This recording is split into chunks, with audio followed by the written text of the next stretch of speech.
صدري ويسر لي أمري واحلل عقدة من لساني يفقهوا قولي واللهم ثبتنا عند الموت بلا إله إلا الله اللهم اجعلنا من الذين آمنوا وعملوا الصالحات وتواصوا بالحق وتواصوا بالصبر آمين يا رب العالمين। যখন কোনো মানুষ নামাজ নিয়ে অলসতা করে, আমি ৩-৪ বছরের বাচ্চা সম্পর্কে কথা বলছি না, এবং আমি ৬ বছরের কাউকে নিয়েও কথা বলছি না। আমি এমন বাচ্চাদের নিয়ে কথা বলছি যারা এখন বুদ্ধিসম্পন্ন, বাবা পুত্র বা কন্যা মিলে একই লেভেলের ভিডিও গেম খেলতে পারে, তারা একই ধরনের টিভি শো দেখতে পারে, তারা এমন একটি লেভেলে পৌঁছে গেছে যে তারা এখন উচ্চ স্তরের বিষয়গুলো হৃদয়ঙ্গম করতে পারে। আপনার যেসব বিষয়ে আগ্রহ আছে তার কিছু কিছুতে তাদেরও আগ্রহ আছে। টিভিতে আপনি যদি কোনো খেলা দেখেন, তারাও আপনার সাথে দেখে। কিছু কিছু বিষয়ে তারা বুদ্ধিগত দিক থেকে আপনার সমপর্যায়ের। অবশ্যই তারা শিশু, তাদের ব্রেইন এখনো পুরোপুরি পূর্ণতা পায়নি, এখনো কম ক্ষমতা সম্পন্ন, কিন্তু কিছু পর্যায়ে তারা ইতিমধ্যে বুদ্ধিমান সত্তা হয়ে গেছে এবং এখন তারা নিজস্ব সিদ্ধান্ত নেওয়ার ক্ষমতা প্রদর্শন করছে। তারা নিজের জন্য চিন্তা করতে পারে এবং বুদ্ধিমান প্রশ্ন করতে পারে। অতএব নবীন কিশোর কিশোরীরা, তোমরা যারা শ্রোতাদের মধ্যে বসে আছো, তোমাদের শিশু হিসেবে সম্বোধন করছি না, আমি তোমাদের কিশোর কিশোরী হিসেবে সম্বোধন করছি। মনে করো তোমাদের বাবা তোমাদের সাথে কথা বলছে বা তোমাদের মা তোমাদের সাথে এই খুতবায় কথা বলছে। আমি ধরে নিচ্ছি যে আমি আমার নিজের সন্তানদের সাথে কথা বলছি এই খুতবায়। আমি মিম্বারে না, আমি বাসায় বসে আমার বাচ্চার সাথে কথা বলছি। তখন আমি কিভাবে তাদেরকে নামাজ পড়তে বলবো? প্রথম যে বিষয়টা বলে আমি কথা শুরু করতে যাচ্ছি তা হলো, প্রিয় সন্তান, এমন একটি সময় ছিল যখন আমি তোমার কথা জানতাম না, তোমার সাথে আমার কোনো সম্পর্ক ছিল না, তোমার কোনো অস্তিত্ব ছিল না, আমি তোমার ব্যাপারে কোনো পরোয়া করতাম না, তোমার কথা কখনো চিন্তা করতাম না, তুমি আমার নিকট কিছুই ছিলে না। লাম ইয়াকুন শাইআম মাযকুরা। কোরআন বলছে মানুষের জীবনে এমন একটা সময় ছিল যখন কেউ তাকে স্মরণ করত না, একেবারেই না। আমি তোমাকে একটুও ভালোবাসিনি, কারণ তুমি আমার নিকট জিরো ছিলে, কিছুই না। কিন্তু হঠাৎ করে আমার জীবনে তোমার আগমন ঘটল। এমনকি যখন আমি জানতে পারলাম যে তোমার মা তোমার জন্ম দিবে, যখন সে তার পেটের মধ্যে তোমাকে বহন করে চলছিল, এমনকি তোমার মাও ভাবত কেমন হবে আমার সন্তানটা, কিন্তু আমার কোনো ধারণাই ছিল না, আমার কাছে কোনো তথ্য ছিল না।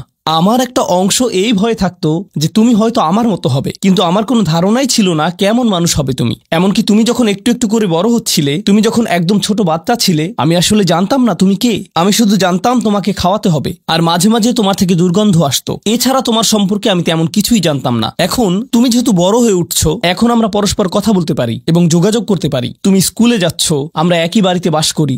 আমি শুধু তোমাকে জানাতে চাচ্ছি, আমাদের মধ্যে এই সম্পর্কটি সবসময় বর্তমান ছিল না। আমি তোমাকে আরও জানতে চাই, এই সম্পর্কটি সবসময় বর্তমান থাকবেও না। খুবই অল্প কিছু সময়ের জন্য আমরা দুজন একত্রে থাকব, আর অল্প কিছু দিনের মধ্যেই তুমি পুরোপুরি বড় হয়ে যাবে, তুমি যুবক হওয়ার পথে। এটা খুব দূরের জিনিস না। বস্তুত তোমার বাচ্চাকাল থেকে এখন পর্যন্ত সময়টাকে আমার কাছে 1 মাসের মতো মনে হয়। চোখের পলকে তুমি এখনকার তুমি হয়ে গেছো। কিছু বুঝে উঠতে উঠতেই তুমি বড় হয়ে যাবে। একদিন ইউনিভার্সিটিতে যাবে, চাকরি করবে, বিয়ে করবে, এর সব কিছুই ঘটবে ইনশাআল্লাহ, যদি আল্লাহ ইচ্ছে করেন। যখন ওই ব্যাপারগুলো ঘটবে, তখন আমাদের সম্পর্কটা আর আজকের মতো থাকবে না।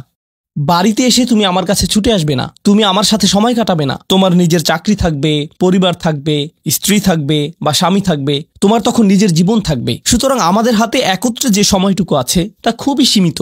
এমনকি এই সময়টুকুতেও তোমার স্কুল আছে, আমার চাকরি আছে, আমাকে বাজার করতে হয়। আমাদের হাতে হয়তো দৈনিক 20 মিনিট সময় থাকে সত্যিকারের কথা বলার। আমাদের একসাথে অতিশয় সংক্ষিপ্ত কিছু সময় থাকে। তুমি যখন বড় হয়ে যাবে, তখন আমার সম্পর্কে তুমি শুধু আমাদের একত্রে কাটানো ওই গুটিকত মুহূর্তগুলোর কথাই স্মরণ রাখবে, কারণ আমাদের কাছে একত্রে কাটানোর মতো 24 ঘন্টা নেই, আমাদের নেই। তো মোট কথা, প্রথম যে জিনিসটি আমি তোমাকে জানাতে চাই তা হলো, আমি তোমাকে কোনো মতে চিনি। আমি জানি আমরা একত্রে বাস করি, কিন্তু আমি সত্যিই তোমার সম্পর্কে খুবই অল্প জানি। কেন জানো? কারণ কোনো মানুষ অন্য কোনো মানুষকে সত্যিকার অর্থে চিনে না। তুমি যা যা চিন্তা করো তার সবটা তো আমাকে বলো না, আর আমিও নিজের চিন্তার সবকিছু তোমাকে জানাই না। কিন্তু এমন এক সত্তা আছেন যিনি তোমাকে চিনতেন, এমনকি যখন তুমি আমার নিকট কিছুই ছিলে না তখনও। এমন এক সত্তা আছেন যিনি তোমাকে তখনও ভালোবাসতেন যখন সৃষ্টি জগতের কেউই তোমাকে ভালোবাসত না, এই জগতের কেউই তোমাকে স্নেহ করত না। এমন এক সত্তা আছেন যার সাথে তোমার সম্পর্কটা আগামীতেও থাকবে, যদিও তোমার আমার সম্পর্ক আগামীতে পরিবর্তিত হতে যাচ্ছে। ছোটবেলায় আমার বাবার সাথে আমার এক ধরনের সম্পর্ক ছিল, কলেজে পড়ার সময় তার সাথে সম্পর্কটা অন্য ধরনের ছিল, আর এখন তার সাথে আমার সম্পর্কটা সম্পূর্ণ ভিন্ন রকম। যদিও আমরা একই মানুষ আছি, কিন্তু আমাদের সম্পর্কে আমূল পরিবর্তন এসে গেছে। কিন্তু একজন এমন আছেন যিনি সর্বদা তোমাকে ভালোবেসে গেছেন, তোমাকে নিরাপত্তা দিয়ে গেছেন, তোমার ভালোর জন্য পরিকল্পনা করে গেছেন, তোমার যত্ন নিয়েছেন একেবারে শুরু থেকেই, আর তিনি সব সময় তা করে যাবেন। আর সেই সত্তা আমি নই। আমি তোমার জীবনের একটা পর্ব মাত্র। এটা সুন্দর একটা পর্ব যা আল্লাহ তোমাকে আমাকে একত্রে দান করেছেন, কিন্তু এটা কোনো স্থায়ী পর্ব নয়। এটা ছিল প্রথম ব্যাপার যা আমি তোমাকে জানাতে চেয়েছি। দ্বিতীয় যে বিষয়টি আমি তোমাকে জানাতে চাই তা হলো, আমি যখন তোমাকে নামাজ পড়তে বলি বা কোনো কিছু করতে বলি, তোমার তখন মনে হয় আমি তোমাকে নিয়ন্ত্রণ করছি, তোমার উপর বসগিরি দেখাচ্ছি, তোমাকে কেবল এটা ওটা করতে বলি। আমি চাই তুমি জেনে রাখো, আমার পক্ষে আসলে তোমাকে নিয়ন্ত্রণ করা সম্ভব নয়। আমি তোমাকে উপদেশ দিতে পারি, কঠোরতা দেখাতে পারি মাঝে মাঝে, এটা সত্য, কিন্তু অতি সত্বর তুমি এতটা বড় হয়ে যাবে যে তখন যত জোরেই আমি চিৎকার চেঁচামেচি করি না কেন, আমার কণ্ঠস্বর যত উঁচুই করি না কেন, যত হতাশাই ব্যক্ত করি না কেন, এতে কোনো লাভ হবে না। কারণ তোমার সিদ্ধান্তগুলো তুমিই নিবে। তুমি এরকম বলবে, আচ্ছা বাবা, আমি একটু পরে তোমাকে কল দিচ্ছি, আমাকে এখন যেতে হবে, আর একটা কল এসেছে। তুমি তখন আমাকে অপেক্ষায় রাখবে আর নিজের কোনো প্রয়োজন সারবে। মূলত অধিকাংশ সময় তোমার পছন্দ অপছন্দের উপর আমার কোনো নিয়ন্ত্রণই থাকবে না। তুমি যখন স্কুলে থাকো এবং বন্ধুদের সাথে আড্ডা দাও, তাদের সাথে কথাবার্তা বলো, আমি ওইসব কথাবার্তার কোনো কিছুই নিয়ন্ত্রণ করি না। আর আমি যদি ইতিমধ্যেই তোমাকে আইপ্যাড বা ফোন বা এরকম কিছু দিয়ে থাকি, আর এগুলো দিয়ে তুমি তোমার বন্ধুদের সাথে যোগাযোগ করো, তুমি তখন কোন ধরনের যোগাযোগ করো তার উপর আমার কোনো নিয়ন্ত্রণই থাকে না। এমনকি যদি আমি ওইসব ডিভাইসে প্যারেন্টিং কন্ট্রোল অ্যাপস ইনস্টল করে দেই, তবুও আমি তোমার চিন্তা নিয়ন্ত্রণ করতে পারি না। আমি কিছুটা নিয়ন্ত্রণ পেতে পারি, কিন্তু সেটা খুবই সীমিত। তবে এমন একজন আছেন যিনি নিয়ন্ত্রণ করে গেছেন তোমার শরীরের প্রতিটি কোষ। একসময় তুমি যে মাইক্রোস্কোপিক তরল পদার্থ ছিলে, সেটাও তিনিই নিয়ন্ত্রণ করে গেছেন, যা তোমার মায়ের গর্ভে বড় হচ্ছিল, যা নিয়ন্ত্রণ করছিল তোমার জেনেটিক ক্রোম, যার উপর ভিত্তি করে তোমাকে সৃষ্টি করা হয়েছে। কেমন হবে তোমার শরীরের রং, তোমার চুলের আকৃতি, তোমার চোখ, তোমার বুদ্ধি কেমন হবে, তুমি কতটা লম্বা বা বেটে হবে, এর সবকিছুই তিনিই নিয়ন্ত্রণ করে গেছেন। তোমার উপর আসলে তার নিয়ন্ত্রণ আছে, আমার নয়। আমার একটি কথা মনে পড়ে গেল, যা রাসূল সাল্লাল্লাহু আলাইহি সাল্লাম তার মেয়ে ফাতিমা রাদিয়াল্লাহু আনহাকে বলেছিলেন, ইয়া ফাতিমাতু বিনতি মুহাম্মদ ইত্তাকিল্লাহ ফা ইন্নী লা আমলিকু লাকি মিনাল্লাহি শাইআ। ও ফাতিমা, মুহাম্মাদের কন্যা, আল্লাহর ব্যাপারে সচেতন থাকো।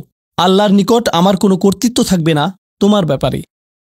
এখন আমরা পরবর্তী পয়েন্টে এসে গেছি, যা এই কথার সাথে সম্পর্কিত। আমার যেহেতু নিয়ন্ত্রণ নেই, সত্য হলো তোমার ব্যাপারে আমি যতই সংরক্ষণশীল হই না কেন, আর আমি চাই যে তুমি ভালো করো, তবুও তোমার ভালো আমি নিয়ন্ত্রণ করি না, আর আমি এর জন্য দায়বদ্ধ নই। আল্লাহ প্রতিটি মানবকে তার নিজের জন্য দায়বদ্ধ করে সৃষ্টি করেছেন। দেখো, তুমি যদি ট্রাফিক আইন লঙ্ঘন করো, যদি একদিন ড্রাইভিং লাইসেন্স পাও এবং এরপর রাস্তায় লাল বাতি উপেক্ষা করে চলে যাও, পরে পুলিশ তোমাকে ধরলো, তখন তো তুমি বলতে পারবে না, আপনি একটু আমার বাবার সাথে কথা বলতে পারবেন না। তোমার নিজেকেই এই পরিস্থিতির মোকাবেলা করতে হবে। তোমার ইউনিভার্সিটি প্রফেসর যখন তোমাকে ফেল মার্ক দিবে, তখন তো বলতে পারবে না, একটু থামুন, আমার মাকে একটু কল দেই। না, তুমি নিজেই এই ফেইলের জন্য দায়ী। আইনের কোর্টে তোমার কাজের জন্য তুমি দায়ী। ইউনিভার্সিটিতে তোমার পাশ ফেলের জন্য তুমি দায়ী। তোমার চাকরিতে তুমি তোমার জন্য দায়বদ্ধ। তোমার স্বাস্থ্যের ক্ষেত্রে তুমি কি আহার করো, তুমি তোমার জন্য দায়বদ্ধ। নিজেকে যে কোনো বিপদে ফেললে এবং নিজের কোনো ক্ষতি করলে তুমি দায়বদ্ধ তোমার জন্য। তোমার বয়স যত বাড়বে, তোমার স্বাধীনতা যত বাড়বে, তোমার দায়বদ্ধতাও তত বৃদ্ধি পাবে। কেউ তোমাকে নিয়ন্ত্রণ করবে না এবং তোমার কাজের জন্য অন্য কেউ দায়ী হবে না। লা তাজিরু ওয়াজিরাতুন উযরা উখরা। কোনো ভার বহনকারী অন্যের ভার বহন করবে না। আমি আসলে তোমার জন্য দায়ী নই। আর শেষ বিচারের দিন আমরা প্রত্যেকে সম্পূর্ণ একাকী আল্লাহর সামনে উপস্থিত হব। এখন এই দুনিয়াতে আমরা একসাথে একত্রে বসবাস করছি, আমরা একই পরিবারের সদস্য, আমরা কোলাকুলি করি, আমি আমৃত্যু তোমাকে ভালোবাসি, আমি সর্বদা তোমাকে নিয়ে চিন্তা করি। কিন্তু সামনে এমন একটা দিন আসছে যেদিন আমরা আমাদের সমগ্র অস্তিত্বের সবচেয়ে নিঃসঙ্গ সময় পার করব। বস্তুত শেষ বিচারের দিন তুমি যদি আমার কাছে দৌড়ে আসো, এমন হতে পারে যে আমি তোমার থেকে দৌড়ে পালাবো। তোমাকে চিনি না আমি, দূর হও আমার কাছ থেকে। আমি এখন আমার হিসেব নিয়ে চিন্তিত, কারণ তোমার সাথে আমার সম্পর্কটি ছিল সামান্য কয়েকটি ক্ষুদ্র সেকেন্ডের জন্য আল্লাহর সাথে সম্পর্কের তুলনায়, যে সম্পর্কটি আরো অনেক বড়, অনেক বেশি পুরনো, আর ওটা থাকবে আরো বেশি সময় ধরে। আমাকে এখন ওই সম্পর্কটা নিয়ে ডিল করতে হবে শেষ বিচারের দিন। অতএব আমাদের এই সম্পর্কটি ইয়াউমা ইয়াফিরুল মারউ মিন আখিহি ওয়া উম্মিহি ওয়া আবিহি, এই ধরনের সব আয়াত। লোকটি পালাবে তার মা থেকে, তার বাবা থেকে, তার ছেলে মেয়েদের থেকে, তার ভাই বোনদের থেকে, তার স্ত্রী বা স্বামী থেকে। কেউ কেউ ভাবছেন স্ত্রী থেকে পালানো, এটা তো আমি বর্তমানেও করি। তো পরবর্তী যে বিষয়টি আমি তোমাকে জানাতে চাই তা হলো, আমি তোমার কাছ থেকে সম্মান অনুভব করতে চাই, ঠিক যেভাবে তুমিও আমার প্রদত্ত যত্ন অনুভব করতে চাও। তুমি যখন কাউকে ভালোবাসো, তখন কেমন যেন তার কাছে তোমার একটা চাহিদা তৈরি হয়। আমার নিকট তোমার চাহিদা হলো বাসার সমস্ত প্রয়োজন ঠিকমতো মেটানো হচ্ছে তো, আমার দায় দায়িত্বের অন্তর্ভুক্ত। আমার কাছে তোমার চাহিদা হলো আমি যেন কারেন্ট বিল প্রদান করি, ঘরের এসিটা যেন কাজ করে। তুমি চাও আমি যেন তোমার স্কুলে যাওয়া নিশ্চিত করি, তুমি চাও আমি যেন তোমাকে জামা কাপড় কিনে দেই। এগুলো আমার দায়িত্ব। আর আমি চাই তুমি যেন আমাকে কিছুটা সম্মান প্রদর্শন করো এবং শ্রদ্ধা দেখাও এবং আমার কথা শোনো। এগুলো তো সবাই বুঝে, কিন্তু আল্লাহর সাথে তোমার সম্পর্কটা অন্যরকম। তার কাছ থেকে তোমার অনেক কিছু দরকার, কিন্তু তোমার কাছ থেকে তার কোনো কিছুরই দরকার নেই। তোমাকে তার একটুও প্রয়োজন নেই। আসলেই তার কারোরই দরকার নেই বা কোনো কিছুরই দরকার নেই। চলো তোমার সম্পর্কে কথা বলি। তুমি যখন বলো আমাকে কেন নামাজ পড়তে হবে, আমার নামাজ আল্লাহর কেন এত দরকার, তোমার কোনো কিছুরই আল্লাহর প্রয়োজন নেই। এই নামাজ কোনোভাবেই তার উপকারে নয়। আল্লাহ এমনকি বলছেন যখন কোনো কিছুই থাকবে না। চলো কোরআন থেকে একটা উদাহরণ দেই। যখন এই মহাবিশ্বে কিছুই থাকবে না, চলো কয়েক সেকেন্ডের জন্য আল্লাহর গৌরব নিয়ে কথা বলি। সম্প্রতি বিশ্বকাপ চলার সময় আমি কাতারে ছিলাম। যেই টিম জয়লাভ করে, আর্জেন্টিনা জয়লাভ করে, তাদের জন্য এটা ছিল একটা দারুণ গৌরবময় মুহূর্ত। সবাই তাদেরকে নিয়ে আনন্দ উৎসবে মুখর। কল্পনা করো খেলোয়াড়টাকে নিয়ে উৎসব চলছে, কিন্তু কোনো দর্শক নেই, কোনো ক্যামেরা নেই, কোনো স্টেডিয়াম নেই, কিচ্ছু নেই। একটা লোক একা একা একটি দ্বীপে বাস করে। সে ফুটবলটাতে লাথি দিয়ে একটা গোল করে ফেলল আর বলে উঠল, ইয়ে, আমি সেরা। কিন্তু কেউ তো সেখানে নেই। এমন ঘটনার কথা শুনলে মনে করবে লোকটি পাগল হয়ে গেছে, তাই না? গৌরব পেতে হলে গৌরব করার মতো একদল দর্শক থাকতে হবে।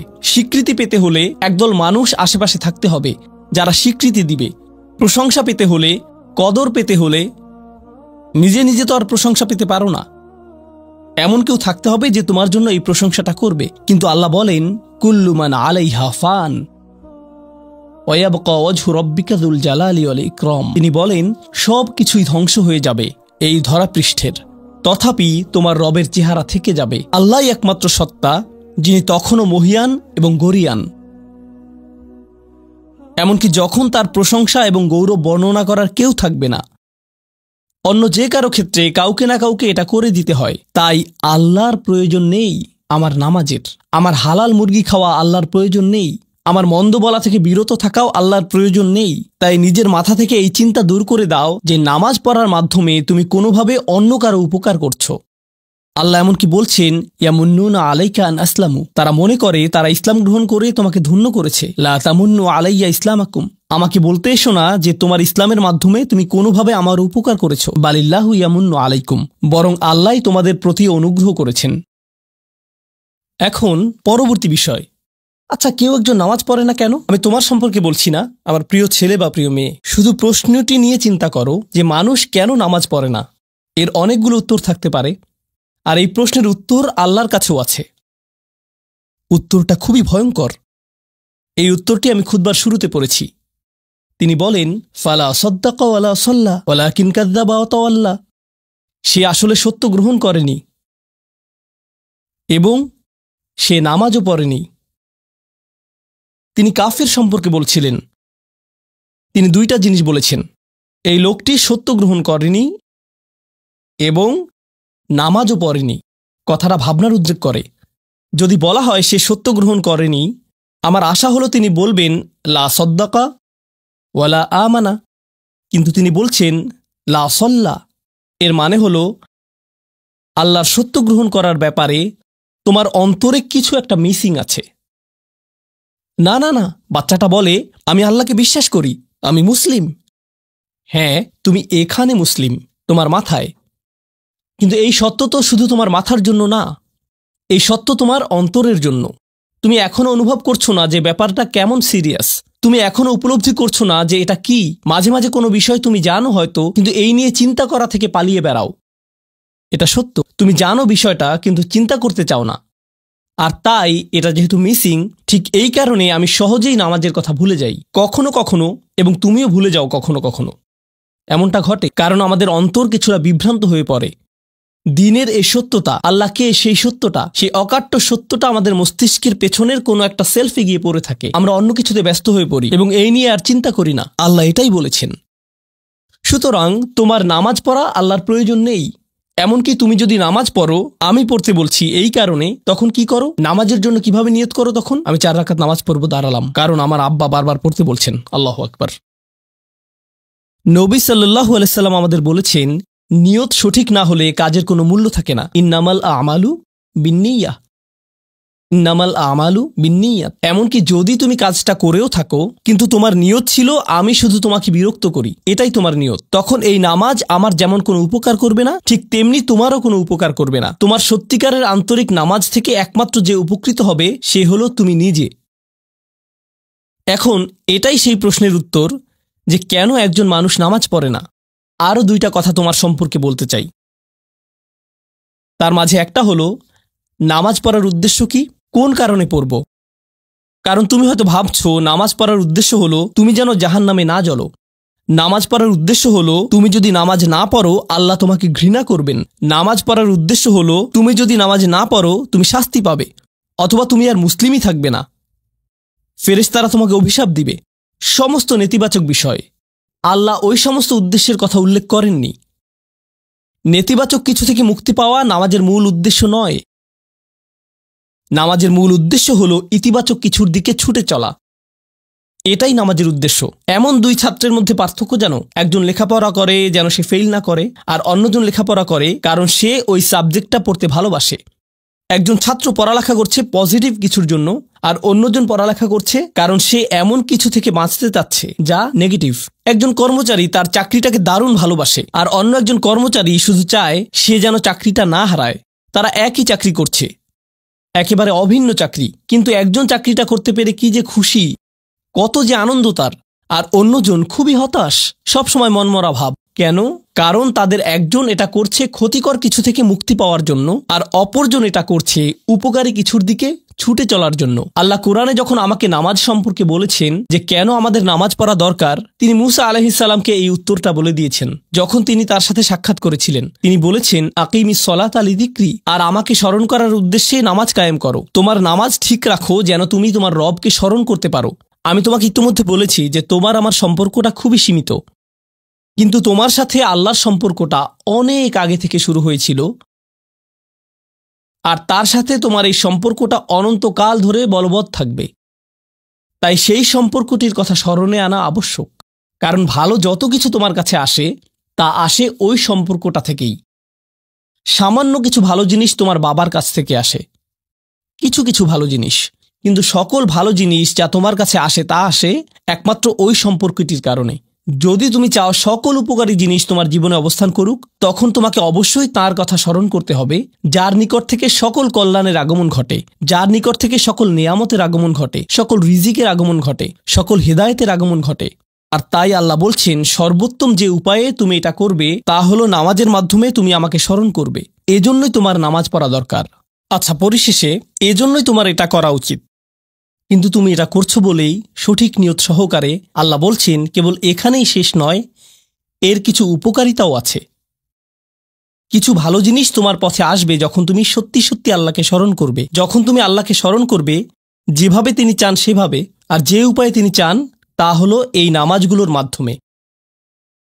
তুমি যদি এটা করতে পারো, আল্লাহ বলছেন, ইন্না সলাতা তানহা আনিল ফাহশাই ওয়াল মুনকার। এমনকি এই আয়াতেও ওয়ালা যিকরুল্লাহি আকবার, তিনি বলছেন নামাজের মধ্যে এই উপকারটি আছে যে এটা তোমাকে অশ্লীলতায় পড়ে যাওয়া থেকে রক্ষা করবে। কারণ অশ্লীলতা তোমার চারপাশে বিরাজমান, আর আমি, প্রিয় পুত্র, তোমাকে এটার সম্মুখীন হওয়া থেকে রক্ষা করতে পারবো না। অশ্লীলতা তোমার ফোনে, অশ্লীলতা তোমার স্কুলে, অশ্লীলতা তোমার বন্ধুদের মাঝে, অশ্লীলতা ঈদের অনুষ্ঠানে। যখন কোনো কর্নারে গিয়ে বন্ধুদের সাথে আড্ডা দাও, অশ্লীলতার উপস্থিতি তুমি সর্বত্র দেখতে পাবে। প্রতিবার যখনই তুমি অশ্লীলতার দিকে এগিয়ে যাবে তোমার অন্তর ক্ষতিগ্রস্ত হয়ে পড়বে। আর আল্লাহ বলছেন, যদি তুমি এই নামাজগুলো আদায়ে যত্নবান হও, এগুলো তোমাকে অশ্লীলতার করাল গ্রাস থেকে রক্ষা করবে। একবার যদি তুমি অশ্লীলতায় ডুবে যাও, তখন তুমি হয়ে পড়বে যেমন তুমি যদি দূষিত বাতাসে নিঃশ্বাস নাও, প্রথম প্রথম তোমার কাশি আসবে, কিন্তু যদি এতে বেশিক্ষণ অবস্থান করো, একসময় এতে তুমি অভ্যস্ত হয়ে পড়বে। অশ্লীলতাও ঠিক এরকম, এতে আকণ্ঠ নিমজ্জিত থাকলে একসময় এটাকে আর বড় অপরাধ বলে মনে হবে না, নিজেকে এর থেকে রক্ষা করার কোনো গরজ অনুভব করবে না আর, কারণ তোমার প্রতিরোধ ব্যবস্থা দূষিত হয়ে গেছে। এরপর তুমি এমনকি আরও বিষাক্ত আচরণের জন্য প্রস্তুত হয়ে যাবে, এমনকি আরও জঘন্য বিষয় ওয়াল মুনকার, এমনকি আরও ঘৃণ্য কাজও তোমার দ্বারা সম্পন্ন হয়ে যেতে পারে। অধঃপতনের অতল গহ্বরে হারিয়ে যাওয়া থেকে এই নামাজগুলো তোমাকে রক্ষা করবে। এই জন্যই তোমার নামাজ পড়া দরকার। এই সমস্ত কারণেই তোমার নামাজ পড়া প্রয়োজন। আমি বলেছি এই জন্য না। এই সমগ্র ভ্রমণের শেষে সিদ্ধান্তটা সম্পূর্ণরূপে তোমার। কারণ আল্লাহ হয়তো আগামীকালই আমাকে নিয়ে যেতে পারেন, আল্লাহ হয়তো আমাকে 1 বছরের মধ্যেই নিয়ে যেতে পারেন। তোমার এবং আমার মাঝে যে এই সম্পর্কটা বর্তমানে আছে, এমনকি যদি আমরা 100 বছরও বাঁচি, আমরা এর চেয়ে বেশি বাঁচতে পারবো না। একটা সময় আছে যখন এর সমাপ্তি ঘটবে। কিন্তু ওই সম্পর্কটি, তুমি যদি সত্যিই ওই সম্পর্কটি সম্মান করতে চাও, নামাজ পড়ো। তোমার প্রতি এটাই আমার উপদেশ। এখন আমি পিতামাতার উদ্দেশ্যে কথা বলবো। এটা হবে ছোট্ট একটা রিমাইন্ডার আমার জন্য এবং আমাদের সবার জন্য, আমাদের পিতামাতাদের জন্য। সন্তানাদি আল্লাহ প্রদত্ত একটা নিয়ামত। তাদেরকে এজন্য দেওয়া হয়নি যেন আমরা তাদের নিয়ন্ত্রণ করতে পারি। যত বেশি আমরা তাদেরকে নিয়ন্ত্রণ করতে চাইব, তত বেশি হতাশ হব সকল অবস্থাতেই। আমি দেখেছি এমনটা, বিশেষ করে যে পরিবারগুলো তাদের সন্তানদের দ্বীনের সুরক্ষা করতে চায়, তারা যত বেশি সন্তানদের উপর জোর করে দ্বীন চাপিয়ে দিতে চায়, তত বেশি ওই ছেলেমেয়েগুলো অদ্ভুত সব উপায়ে বিদ্রোহ প্রকাশ করে। কারণ যে বিষয়টা আল্লাহ চান আপনি তাদেরকে প্রদান করুন, আপনার ছেলেমেয়েদের কাছে আপনার যে সুযোগ আছে সেটা তাদেরকে আপনার আদেশ নিষেধ মানতে বাধ্য করার জন্য নয়। সুযোগটা এই জন্য দেয়া হয়েছে যেন আপনি তাদেরকে এমন সব বিষয়ে চিন্তা করাতে পারেন যা শুধু আপনার পক্ষেই চিন্তা করানো সম্ভব। তাদেরকে এমন সব বিষয়ে পছন্দ করাতে পারেন যা শুধু আপনার পক্ষেই পছন্দ করানো সম্ভব। আপনার বাচ্চাটা বাস্কেটবল পছন্দ করে কারণ সে আপনাকে বাস্কেটবল খেলতে দেখেছে। সে প্লে স্টেশন পছন্দ করে কারণ সে তার বাবাকে প্লে স্টেশনে খেলতে দেখেছে। এভাবে আপনি বাচ্চাটার অন্তরে কোনো কিছুর জন্য ভালোবাসা তৈরি করে দিতে পারেন, কারণ আপনি যেরকম, আপনার পক্ষে এটা করা সম্ভব। আর যখন বাচ্চাদেরকে বলতে থাকেন তোমার হোমওয়ার্ক করো, তোমার হোমওয়ার্ক করো, আপনার সন্তানের বয়স যখন 40 হবে, সে তখন বলবে না আমি হোমওয়ার্ক ভালোবাসি, কিন্তু 40 বছর বয়সেও সে বলবে আমি বাস্কেটবল ভালোবাসি, আমার বাবা সবসময় বাস্কেটবল খেলতেন। আপনি যা ভালোবাসেন তা ট্রান্সফার হয়ে তার কাছে চলে যায়, আর যা করতে বলেন তা প্রত্যাখ্যাত হয়ে যায়। এমনটি আপনার ক্ষেত্রেও ঘটেছিল। আপনার ছেলেমেয়েদের কথা ভুলে যান, আপনার নিজের বাস্তবতাও এটাই। আপনার বাবার কিছু কিছু জিনিস যে আপনি এখনো পছন্দ করেন তা ভালোবাসার মাধ্যমে আপনার নিকট ট্রান্সফার হয়েছিল।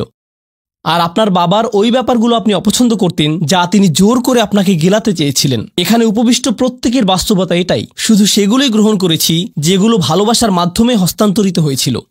ঠিক এই ইশারাটাই আমাদের পিতামাতাদেরকে দেয়া হয়েছে সূরাতুল ইসরার এই আয়াতে, রব্বির হামহুমা কামা রব্বায়ানি সগীরা।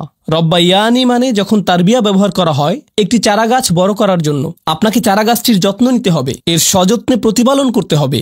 গাছটির প্রতি চিৎকার চেঁচামেচি করলে হবে না, তাড়াতাড়ি বড় হও, তাড়াতাড়ি লম্বা হও। আপনার একে সময় প্রদান করতে হবে। অনেক সময় পোকামাকড় এসে এর পাতাগুলো খেয়ে ফেলতে চাইবে, আপনাকে তখন পোকামাকড় সরিয়ে দিতে হবে। কখনো কখনো একটু কঠোর আচরণ করতে হবে, শুধু অতটুকুই যেন পোকামাকড়গুলো দূর হয়ে যায়। এরপর আবারও এতে পানি দিতে হবে। আমাদের বাচ্চাদের সাথে আমাদের উদাহরণটা ঠিক এমনই। ঠিক এ কারণেই আমরা আমাদের মাতা পিতার জন্য এই দোয়াটা করি। আমি দোয়া করছি আল্লাহ যেন আমাদের সন্তানদেরকে হেদায়েত দান করেন, যা শুধু তার পক্ষেই দেয়া সম্ভব। দোয়া করছি আল্লাহ তাদের অন্তরে ইস্তিকামা প্রদান করুন, যেন তারা তাদের জীবনের সঠিক সিদ্ধান্ত নিতে পারে। আরও দোয়া করছি আল্লাহ তাদেরকে ইব্রাহিম আলাইহিস সালামের দোয়ার মতো করুন, যা তিনি আমাদের সবার জন্য করেছিলেন, রব্বি জাআলনি মুকিমাস সলাতি ওয়া মিন যুররিয়াতি। হে আমার রব, আমাকে সালাত কায়েমকারী বানান এবং আমার বংশধরদের মধ্য থেকেও। আল্লাহ তাআলা এখানে উপস্থিত পিতামাতাদেরকে, আমাকে সহ সবাইকে এমন দৃষ্টান্তে পরিণত করুন যে আল্লাহকে ভালোবাসে এবং যে নামাজকে ভালোবাসে, যেন আমাদের ছেলেমেয়েরা নামাজের প্রেমে পড়ে যায় আমরা যেভাবে নামাজকে ভালোবাসি তা দেখে। বারাকাল্লাহু লি ওয়া লাকুম ফিল কুরআনিল হাকিম ওয়া নাফা'নি ওয়া ইয়্যাকুম বিল আয়াতি ওয়াজ যিকরিল হাকিম।